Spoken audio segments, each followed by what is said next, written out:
ইতিহাসে এমন এক সময় ছিল যখন মানুষ ভোট দিয়েছিল, কিন্তু কিছুদিন পর আর ভোটের দরকার হয়নি, কারণ ক্ষমতা তখন এক ব্যক্তির হাতে।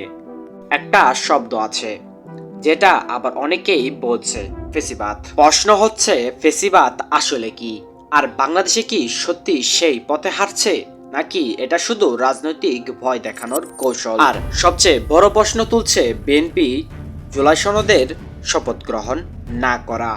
হ্যাপি মিস্টার স্যার, আজকের পর্বে আমরা আপনাদেরকে ওই সকল বিষয়গুলো ক্লিয়ার করে দিব। তা অবশ্যই দেখতে আমাদের চ্যানেলটাকে চোখ রাখুন। সবার প্রথমে আমাদেরকে জানতে হবে ফেসিবাদ আসলে কি। ফেসিবাদ কোনো গালি না, এটা আসলে একটা রাজনৈতিক মতবাদ। এই মতবাদের সবচেয়ে বড় উদাহরণ ছিলেন বেনিটো মুসোলিনি। 1922 সালে ইতালিতে তিনি ক্ষমতায় আসেন। শুরুতে অনেকে ভেবেছিলেন শক্ত নেতা দরকার, কিন্তু এরপর কি হলো? বিরোধী দল নিষিদ্ধ, সংবাদপত্র নিয়ন্ত্রণ, ভিন্ন মত দমন, জাতীয়বাদকে চরম পর্যায়ে নিয়ে যাওয়ার পরে জার্মানিতে অ্যাডলফ হিটলার একই পথে হাঁটতেন। ফ্যাসিবাদের সাধারণ বৈশিষ্ট্য হলো একনায়কত্ব, শক্তিশালী জাতীয়তাবাদ বিরোধী, মন দমন, মিডিয়া নিয়ন্ত্রণ, জনগণের ভয়কে ব্যবহার করে ক্ষমতায় ধরে রাখা। কিন্তু গুরুত্বপূর্ণ বিষয় হলো ফেসিবাদ কখনোই হঠাৎ করে আসেনি, ধীরে ধীরে আসে। আধুনিক বিশ্বে ফেসিবাদ শব্দের ব্যবহার আজকাল এই শব্দটা খুব সহজে ব্যবহার করা হয়। কেউ কড়া আইন করলে অনেকে বলে ফেসিস্ট, কেউ শক্ত হতে দেশ চালালে ফেসিস্ট। সব শক্ত সরকার কি ফেসিস্ট? আসলে না। কখনো কখনো ফেসিবাদ শব্দটা রাজনৈতিক অস্ত্র হিসেবেও ব্যবহার করা হয়, তাই আমাদের ঠান্ডা মাথায় বিশ্লেষণ করা দরকার। বাংলাদেশের প্রেক্ষাপটে বাংলাদেশের রাজনীতি সবসময় উত্তপ্ত, ক্ষমতার লড়াই নতুন না। এটা শুরু হয়েছিল 1947 সালের পর থেকে। কিন্তু এখন যে প্রশ্ন উঠছে, বাংলাদেশ কি এমন কোনো পথে যাচ্ছে যেখানে বিরোধী দল কার্যকরভাবে রাজনীতি করতে পারছে না? মত প্রকাশের স্বাধীনতা কমছে, মিডিয়া পুরোপুরি কি স্বাধীন, প্রশাসন কি নিরপেক্ষ আছে? এগুলোর প্রশ্ন। অভিযোগ না। বাংলাদেশের রাজনৈতিক ইতিহাসে আমরা দেখেছি সামরিক শাসন, জরুরি অবস্থা, একদলীয় শাসনের সময়কাল, আমাদের সংসদ ভবন, জাতীয় সংসদ ভবন গণতন্ত্রের প্রতীক। কিন্তু গণতন্ত্র শুধু ভবন না, এটা একটা প্রক্রিয়া। যদি নির্বাচন থাকে কিন্তু প্রতিযোগিতা না থাকে, তাহলে সেটা কতটা গণতন্ত্র?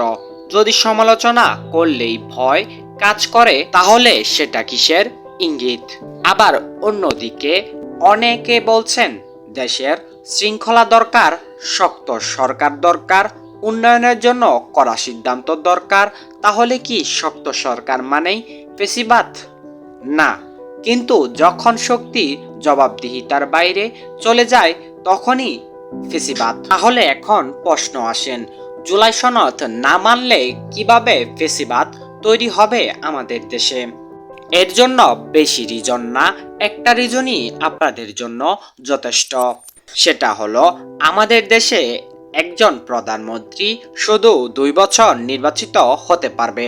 তাতে করে আমাদের দেশে নতুন নতুন নেতৃত্ব তৈরি হবে, ফেসিবাদ সৃষ্টি হবে না, গণজোয়ার তৈরি হবে না, জুলাইকে মানুষ আর কখনোই ফিরে দেখবে না।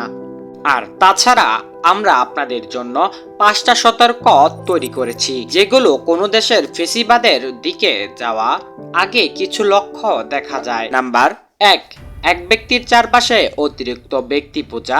নাম্বার 2, বিরোধী দলদের দেশদ্রোহিতা ট্যাগ দেওয়া। নাম্বার 3, মিডিয়ার উপর অদৃশ্য চাপ। নাম্বার 4, আইনের প্রয়োগ বৈষম্য।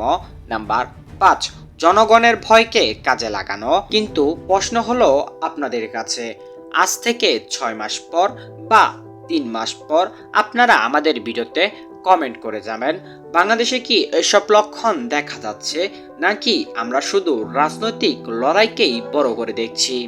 ফেসিবাদ শব্দটা ভয়ঙ্কর, কারণ ইতিহাসের এর ফল ভয়াবহ ছিল, কিন্তু প্রতিটি শক্ত সরকার ফেসিবাদ না, আবার প্রতিটি গণতন্ত্র নিরাপদ না। গণতন্ত্র টিকে থাকে যখন প্রশ্ন করা যায়, সমালোচনা করা যায়, নির্বাচন প্রতিযোগিতামূলক হয়, আইনের শাসন সবার জন্য সমান হয়। শেষ প্রশ্নটা হলো, বাংলাদেশে কি সত্যি সেই পথে, নাকি আমরা শব্দের অপব্যবহার করছি? কমেন্টে তা অবশ্যই আপনাদের মতামত আমাদেরকে জানাবেন। ধন্যবাদ।